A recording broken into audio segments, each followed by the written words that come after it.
నమస్తే. కాసేపట్లో తెలంగాణ కేబినెట్ ప్రత్యేక అసెంబ్లీ సమావేశాలు జరగనున్నాయి. సమగ్ర ఇంటింటి కులగణన నివేదిక, ఎస్సీ వర్గీకరణ రిపోర్టుపై చర్చించి 2 నివేదికలకు కేబినెట్ ఆమోదం తెలపనుంది. 11 గంటలకు అసెంబ్లీ మండలి ప్రత్యేక సమావేశం కానున్నాయి. 2 కీలక అంశాలపై అసెంబ్లీలో సీఎం రేవంత్ ప్రకటన, చర్చ జరగనుంది. సమగ్ర ఇంటింటి కులగణన, ఎస్సీ వర్గీకరణ రిపోర్టుపై ప్రకటన, లఘు చర్చ జరగనున్నాయి. కులగణన, బీసీ రిజర్వేషన్ల పెంపుపై అసెంబ్లీలో తీర్మానం చేసి తెలంగాణ ప్రభుత్వం కేంద్రానికి పంపనుంది.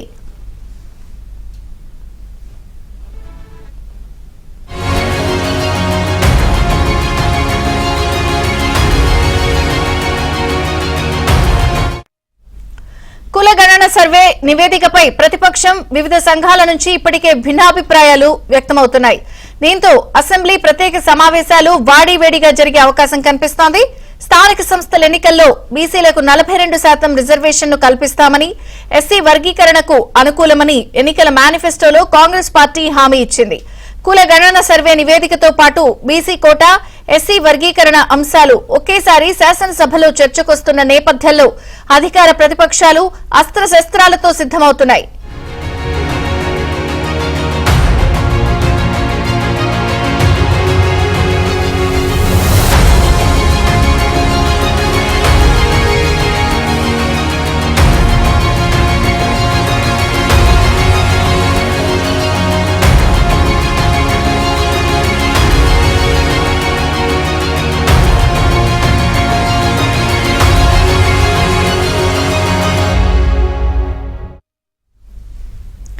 అయితే మరి కాసేపట్లో తెలంగాణ కేబినెట్ ప్రత్యేక అసెంబ్లీ సమావేశాలు సంబంధించి అంశాలు జరగనున్నాయి. సమగ్ర ఇంటింటి కులగణన నివేదిక, ఎస్సీ వర్గీకరణ రిపోర్టుపై చర్చించి 2 నివేదికలకు కేబినెట్ ఆమోదం తెలుపనుంది. 11 గంటలకు అసెంబ్లీ మండలి ప్రత్యేక సమావేశం కానుంది.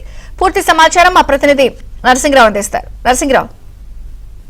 విజయ చంద్రిక, మరి కాసేపట్లోనే కేబినెట్ సమావేశం ప్రారంభమవుతుంది. ఇప్పటికే అసెంబ్లీకి మంత్రులంతా కూడా చేరుకున్నారు. మరి కాసేపట్లోనే ముఖ్యమంత్రి రేవంత్ రెడ్డి కూడా చేరుకోబోతున్నారు. ఇప్పటికే ఆయన నివాసం నుంచి బయలుదేరారు. కొద్దిసేపట్లోనే అసెంబ్లీకి చేరుకుంటారు. ఆయన అసెంబ్లీకి చేరుకున్న వెంటనే అసెంబ్లీ కమిటీ హాల్లో ఈ కేబినెట్ సమావేశం ప్రారంభమవుతుంది. ఈ కేబినెట్ సమావేశంలో ప్రధానంగా 2 అంశాలపైన చర్చించి కేబినెట్ ఆమోదం తెలుపబోతుంది. ఒకటి, ఈ తెలంగాణలో ఆర్థిక, సామాజిక, విద్యా, ఉద్యోగ, ఉపాధి అవకాశాలతో పాటుగా సమగ్ర ఇంటింటి కుల గణనను రాష్ట్ర ప్రభుత్వం చేపట్టింది. సో అందుకు సంబంధించినటువంటి రిపోర్టు, నివేదిక ప్రభుత్వానికి ఇప్పటికే చేరింది. సో ఆ నివేదిక పైన ఆ నివేదిక కేబినెట్ సబ్ కమిటీకి చేరింది. కేబినెట్ సబ్ కమిటీ కేబినెట్కు సిఫార్సు చేసింది. సో ఆ కేబినెట్లో ఈరోజు జరిగేటువంటి కేబినెట్లో ఈ సమగ్ర కుటుంబ సర్వేకు సంబంధించినటువంటి వివరాలపైన చర్చించి దానికి ఆమోద ముద్ర వేయబోతా ఉంది కేబినెట్. వాస్తవానికి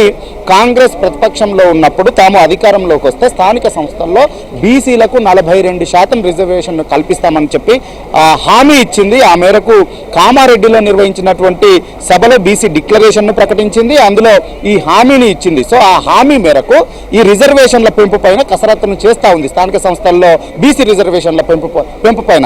సో అందుకోసము ఇంటింటి సమగ్ర కుటుంబ సర్వేని నిర్వహించింది. సో ఆ వివరాలన్నీ కూడా వచ్చేసాయి. అందులో దాదాపుగా బీసీ కుల జనాభా 46%, ముస్లింలోని బీసీ జనాభా కలుపుకుంటే మొత్తంగా 56%గా ఉన్నట్లుగా తేల్చింది ఈ కుటుంబ సర్వే. సో ఆ వివరాలన్నింటిపైన కూడా ఈరోజు చర్చించబోతా ఉన్నారు. బీసీ రిజర్వేషన్లను ఆ మేరకు ఏ విధంగా పెంచాలి, సో అందుకున్నటువంటి వెసులుబాటు ఏంటి అనేటువంటి దానిపైన చర్చించి దానికి ఆమోద ముద్ర వేయబోతా ఉన్నారు ఈ రిపోర్టు పైన. సో దాంతో పాటుగా మరొక కీలకమైనటువంటి అంశం పైన కూడా ఈరోజు కేబినెట్ చర్చించబోతా ఉంది ఈ సమావేశంలో. అది ఎస్సీ వర్గీకరణకు సంబంధించినటువంటి అంశం పైన. ఎస్సీ వర్గీకరణకు తాము కట్టుబడి ఉన్నామని చెప్పి ఇప్పటికే ప్రభుత్వం చెప్పింది. దాన్ని సుప్రీంకోర్టు హామీ ఇచ్చిన తర్వాత, తీర్పు వచ్చిన తర్వాత దాన్ని తెలంగాణలో అమలు చేస్తామని చెప్పి అసెంబ్లీ వేదికగా ముఖ్యమంత్రి రేవంత్ రెడ్డి ప్రకటించారు. సో అందుకోసము కులగణన ఇప్పుడు నిర్వహించినటువంటి సమగ్ర కులగణనలోనే ఎస్సీల జనాభా కూడా తేలినటువంటి నేపథ్యంలో ఏ విధంగా కేటగరైజేషన్ చేయాలి, ఏ విధంగా దాన్ని అమలు చేయాలి సుప్రీంకోర్టు తీర్పును అనేటువంటి దానికోసము ఒక కమిటీని నియమించింది. ఒక కమిషన్, ఏకసభ్య న్యాయ కమిషన్ నియమించింది షమీం అఖ్తర్ నేతృత్వంలో ప్రభుత్వం. సో ఆ కమిషన్ రిపోర్టును కూడా కేబినెట్ సబ్ కమిటీకి నిన్ననే అందించింది. సో ఆ కేబినెట్ సబ్ కమిటీ సిఫార్సుల్ని క్యాబినెట్ కి చేసింది. సో ఈ రోజు జరిగేటువంటి క్యాబినెట్ లో దీనిపైన కూడా కులంకషంగా చర్చించబోతా ఉన్నారు. చెప్పండి నరసింహరావు, ఇప్పుడు బీసీ కులగణన, ఎస్సీ వర్గీకరణ రెండో చాలా సంక్లిష్టమైనవే, కత్తి మీద సాము లాంటివే. అంటే ఏ నిర్ణయం తీసుకున్నా ప్రతిపక్షాలు కాసు కూర్చుని ఇది తప్పు అని చెప్పి ఇంకొక వర్గాన్ని రెచ్చగొట్టేందుకు, రాజకీయం చేసేందుకే ప్రయత్నిస్తాయి. మరి ప్రభుత్వ ఆలోచన ఏంటి? ఎస్, ఈ క్యాబినెట్ లో మీరు అన్నట్టు ఖచ్చితంగా ప్రతి అంశం పైన రాజకీయ పార్టీలు రాజకీయం చేస్తాయి. ఇప్పటికే మీరు అన్నట్లుగా బీసీ కులగణన కోసము చేసినటువంటి సర్వే, బీసీ రిజర్వేషన్ల పెంపు కోసం చేసినటువంటి ఇంటింటి సమగ్ర సర్వే, కులగణన సర్వే ఏదైతే ఉందో దీనిపైన ఇప్పటికే ప్రతిపక్షాలు పెద్ద ఎత్తున ఆరోపణలు చేస్తున్నాయి. ఇదంతా ఇది ఏదో అల్లాటప్పాగా చేసేశారు, ఇది సరిగ్గా లేవు ఈ లెక్కలు అని చెప్పి ఇప్పటికే విమర్శలు చేస్తూ ఉన్నాయి. మరోవైపు మీరు అన్నట్లుగా ఈ ఎస్సీ కులగణన, ఈ ఎస్సీ వర్గీకరణ పైన కూడా అభ్యంతరాలు వచ్చేటువంటి అవకాశం ఉన్నటువంటి నేపథ్యంలోనే ఇక్కడ క్యాబినెట్ లో చర్చించిన తర్వాత ప్రత్యేకంగా అందుకోసమే ప్రత్యేకంగా అసెంబ్లీ సమావేశాలను ఈ రోజు ప్రభుత్వం నిర్వహిస్తూ ఉంది. ఈ ప్రత్యేక సమావేశంలో ఇటు 11 గంటలకి క్యాబినెట్ సమావేశం కొద్దిసేపట్లో ప్రారంభమవుతుంది. ఇది పూర్తయిన తర్వాత, ఇది ముగిసిన తర్వాత అసెంబ్లీ, శాసన మండలి రెండు ప్రత్యేక సమావేశాలను కూడా ఈ రోజు నిర్వహించబోతా ఉన్నారు. 11 గంటలకి 2 సమావేశాలు ప్రారంభమవుతాయి. ఇటు అసెంబ్లీ ప్రారంభమవుతుంది, అటు మండలి ప్రారంభమవుతుంది. ఇందులో ఈ కులగణనకు సంబంధించినటువంటి దానిపైన, బీసీ రిజర్వేషన్ల పెంపుకు సంబంధించినటువంటి దానిపైన, అదేవిధంగా ఎస్సీ వర్గీకరణకు సంబంధించినటువంటి అంశం పైన ముఖ్యమంత్రి రేవంత్ రెడ్డి ఒక ప్రకటన చేస్తారు. ఇటు అసెంబ్లీలో ముఖ్యమంత్రి రేవంత్ రెడ్డి ప్రకటన చేస్తారు, ప్రభుత్వ విధానాన్ని, ఆలోచన ప్రకటిస్తారు, వచ్చినటువంటి రిపోర్ట్ల నివేదికను కూడా చదివి వినిపిస్తారు. దాంతో పాటుగా ఇటు కౌన్సిల్లోనేమో డిప్యూటీ సీఎం బట్టి విక్రమార్క చదివి వినిపిస్తారు, ప్రకటన చేస్తారు. అయితే ఈ ప్రకటన చేసిన తర్వాత ఈ 2 అంశాలపైన ఒక లఘు చర్చను కూడా చేపట్టబోతా ఉన్నారు. ఈ లఘు చర్చలో ప్రతిపక్షాల అభిప్రాయాలను సేకరించబోతా ఉన్నారు. ఏ విధంగా ముందుకు వెళ్దాం, రిజర్వేషన్ల పెంపు అంశానికి సంబంధించినటువంటి దాంట్లో కావచ్చు, స్థానిక సంస్థల బీసీ రిజర్వేషన్ల పెంపు అంశానికి సంబంధించి కావచ్చు, అదేవిధంగా ఇటు ఎస్సీ వర్గీకరణకు సంబంధించి కావచ్చు, రిపోర్ట్ ఏమొచ్చింది, కమిషన్ల నివేదికలు ఏమొచ్చాయి, ఏ విధంగా ముందుకు పోదామనేటువంటి దానిపైన అన్ని పార్టీల అభిప్రాయాలను కూడా తీసుకోబోతుంది ప్రభుత్వం.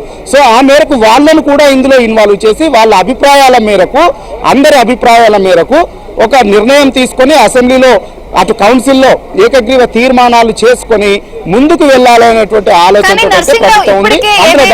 ఈ అంశం ఉందో సర్వే రిపోర్ట్ ని తప్పుపడుతున్నారు. ఇంకొక పక్కనేమో దానికి సాక్ష్యంగా సకల జనుల సర్వే రిపోర్ట్ అంటారు. బీసీ కౌంట్ ని తక్కువ చేసి చూపిస్తున్నారు అని ప్రభుత్వాన్ని టార్గెట్ చేస్తున్నారు.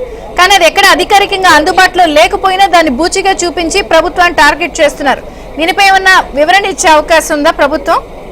అసలు ఇప్పటికే ప్రభుత్వం దానిపైన కౌంటర్ కూడా ఇస్తుంది. ఎవరైతే ప్రతిపక్షాలు విమర్శలు చేస్తా ఉన్నారో దానిపైన ఇప్పటికే కౌంట్ ఇస్తా ఉన్నారు. ప్రధానంగా బీఆర్ఎస్ పార్టీకి సంబంధించి వాళ్ళు చేస్తున్నటువంటి ఆరోపణలపైన గట్టిగానే కౌంటర్ అటాక్ చేస్తూ ఉంది అధికార పక్షం. ఎందుకంటే ఈ రెండు అంశాలతో కౌంటర్ అటాక్ చేస్తూ ఉంది. ఒకటి, బీఆర్ఎస్ పార్టీ అధికారంలో ఉన్నప్పుడు సమగ్ర కుటుంబ సర్వేను నిర్వహించింది. ఆ సమగ్ర కుటుంబ సర్వే నివేదికను ఎక్కడా కూడా బయట పెట్టలేదు, ఎవరికి కూడా అందించలేదు. ఆ వివరాల ఆధారంగా వాళ్ళు రాజకీయాలు చేశారు. అలాంటి వారికి ఈ రోజు తాము చేసినటువంటి ఈ సర్వే పైన విమర్శలు చేసేటువంటి అధికారము, హక్కు లేదనేటువంటి ఒక విమర్శను చేస్తూ ఉన్నారు. 2, ఎంతో ప్రతిష్టాత్మకంగా ప్రభుత్వం ఈ కార్యక్రమాన్ని చేపట్టి సమగ్ర కుటుంబ సర్వేను, కులగణను నిర్వహిస్తే బీఆర్ఎస్ పార్టీకి సంబంధించినటువంటి కీలక నేతలు ఎవరూ కూడా అందులో ఒక కవిత మినహాయించి ఎవరూ కూడా అందులో పాల్గొనలేదు, తమ వివరాలు నమోదు చేసుకోలేదు. అంటే బీసీల రిజర్వేషన్ పెంపు కోసం నిర్వహించినటువంటి ఈ సర్వేలో పాల్గొనకుండా దూరంగా ఉన్నటువంటి బీఆర్ఎస్ పార్టీ నేతలకి, ప్రధానంగా కీలకమైనటువంటి నేతలకి ఈ తాము చేసినటువంటి ఈ కులగణన పైన కానీ, బీసీ రిజర్వేషన్ల పెంపు అంశం పైన కానీ విమర్శలు చేసేటువంటి అధికారం లేదు, రైట్ లేదనేటువంటి విమర్శల్ని ఇటు కాంగ్రెస్ పార్టీ అధికార పక్షానికి సంబంధించినటువంటి నేతలు, ప్రభుత్వంలోని మంత్రులు అందరూ కూడా విమర్శలు చేస్తూ ఉన్నారు. సో వాటన్నింటికీ కూడా మీరు అడిగినటువంటి ప్రశ్నలన్నింటికీ కూడా వాళ్ళు ప్రతిపక్షాలు చేస్తున్నటువంటి ఆరోపణలు, విమర్శలు అన్నింటికీ కూడా ఈ రోజు అసెంబ్లీ వేదికగా ముఖ్యమంత్రి రేవంత్ రెడ్డి సమాధానం చెప్పబోతా ఉన్నారు. ఆ మేరకు కులంకషంగా చర్చించబోతా ఉన్నారు ఈ 2 ప్రధానమైనటువంటి అంశాలపైన. విజయచంద్రిక, ఈ రోజు. థాంక్యూ నరసింహరావు.